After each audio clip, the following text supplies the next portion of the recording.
শেখ মাহিদির কথা যদি আলাদা করে একটু বলেন, সেটা হচ্ছে যে অলরাউন্ড নৈপুণ্য, যে ক্রিকেটারটাকে মানে মোটামুটি শুধু টি-টোয়েন্টির জন্যই বিবেচনা করা হয়। তিনি পারফর্ম করেছেন এবং তার পারফরম্যান্সটাকে কেমনভাবে বিশ্লেষণ করছেন?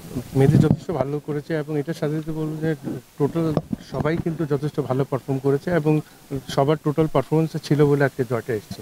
তো ওভারঅল কারো পারফরমেন্স খাটো করে দেখা হবে না, এটা টোটাল টিম হিসাবে দেখা উচিত এবং টিম হিসাবে আগামী দুটো ম্যাচ খেলবে, আশা করি টিম হিসেবে জয় নিয়ে সিরিজ জিততে পারবে। টি-টোয়েন্টিতে বাংলাদেশ কিছুটা পিছিয়ে, সেক্ষেত্রে বলা যাচ্ছিল যে ওয়েস্ট ইন্ডিজের তুলনায় বাংলাদেশ একটু দুর্বল, কিন্তু প্রথম ম্যাচেই যখন এরকম পারফরমেন্স করলো, সেই বাকি দুই ম্যাচেও কি আপনি সেরকমভাবে প্রত্যাশা করছেন কিনা? অ্যান্ড ওয়েস্ট ইন্ডিজ অনেক অনেক এক্সপিরিয়েন্স আমাদের যে টি-20 ফর্মেটে, তো এই জায়গায় কিন্তু ভালো ক্রিকেট খেলাটা আমাদের প্লেয়ারদের অবশ্যই দায়িত্ব আছে, রেসপন্সিবিলিটি আছে এবং যেহেতু এই জয় পেয়েছে, এই জয়ের ধারায় যদি ওরা ঠিকমতো যদি পারফর্ম করতে পারে, ইনশাল্লাহ অবশ্যই সিরিজে ভালো কিছু করতে পারবে। ব্যাটিংয়ে আরেকটু উন্নতি দেখা যাচ্ছে কিনা, যে আপনার সৌম্য ভালো করছে এবং পাশাপাশি শামীম পাটোয়ারি যে মাত্র ঢুকলো টিম ডেটকে খেলছে, এই দুজন কিংবা বাকি যাদের আরেকটু ব্যাটিংয়ে আরেকটু উন্নতির প্রয়োজন আছে? আপনি দেখেন যে কোনো দল জিততে হলে সবার কিছু না কিছু কন্ট্রিবিউশন লাগে, এখানে এককভাবে কিন্তু একটা দল কিন্তু ওইভাবে জিততে পারে না। কেউ ব্যাটিংয়ে ভালো করবে, কেউ বোলিংয়ে ভালো করবে, কেউ ফিল্ডিংয়ে করবে। তো ওভারঅল আমি চাই যে টিম হিসেবে খেলে, টিম হিসেবে পারফর্ম করে বেরিয়ে আসে।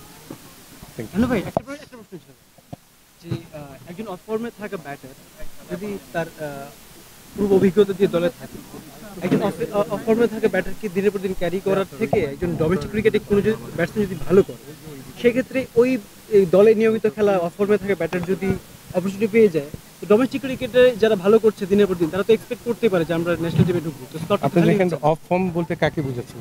লিটন কুমার দাসকে যদি বলি, লিটন কুমার দাস যথেষ্ট এক্সপিরিয়েন্স প্লেয়ার, দেশের জন্য অনেক ভালো ক্রিকেট খেলেছে। জি তা অবশ্যই। ঠিক, এটা আপনি ভুলে গেলে হবে না। পৃথিবীতে এমন কোনো খেলোয়াড় নাই যে কোনো দিন বলতে পারবে না যে ওর ব্যাট পেস যায়, এটাও মাথায় রাখতে হবে। তো একটা সময় ওর খারাপ যাচ্ছে, এটা কারণ মেন্টালি আমাদের সবারই সাপোর্ট করা উচিত, কারণ ওর যথেষ্ট ট্যালেন্ট ক্রিকেট, আমাদের যে কয়জন ক্রিকেটার আছে বাংলাদেশে ওয়ান অফ দ্য বেস্ট। তো সেই হিসাবে চিন্তা করে ওকে মোরালি সাপোর্ট দেওয়া, মেন্টালি সাপোর্ট দেওয়া এবং ওকে ভালো ক্রিকেট খেলা, টিম ম্যানেজমেন্টের দায়িত্ব আছে, কী প্রবলেম হচ্ছে এটা নিয়ে ওরা কাজ করছে। তারপরে বুঝতে পারবেন সিলেকশন প্যানেল আছে, ওদেরও দায়িত্ব আছে, সব কিছু বুঝে তারপরে সিদ্ধান্ত নিতে। ডোমেস্টিকে অনেকে ভালো ভালো পারফর্ম করে, কিন্তু দেখেন সবার সুযোগটা আসে না। ইন্টারন্যাশনাল এরিনায় কে ভালো খেলবে, কে খেলবে না, এটা সিলেকশন প্যানেলে বলতে পারবে, টিম ম্যানেজমেন্ট বলতে পারবে। ওইভাবে চিন্তা করে কিন্তু খেলোয়াড়কে নেওয়া হয়।